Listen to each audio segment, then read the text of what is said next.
40-годишен мотоциклист во Кучани паднал од моторот и се здобил со тешки телесни повреди.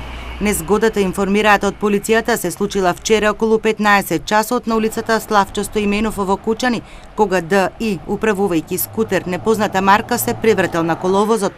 По укажаната лекарска помош, возачот на мопедот е препретен на понатамошно лекување во клиничката болница во Штип. Увид извршила полицијата. Од СВР Штип потсетуваат на обврската за задолжително носење на заштитна опрема за намалување на последиците од сообраќајните незгоди во кои учесници се мотоциклисти.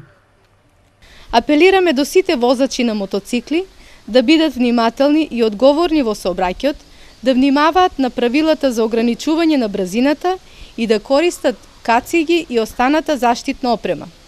Секторот за внатрешни работи Штип изминатата недела од 11 до 18 спроведе засилена акцијска контрола на возачи кои управуваат возила со брзина поголема од дозволената. Неносењето на заштитна опрема е најчест санкциониран прекршок, покажа последната сообраќајна контрола на полицијата, која санкционираше 26 возачи мотоциклисти.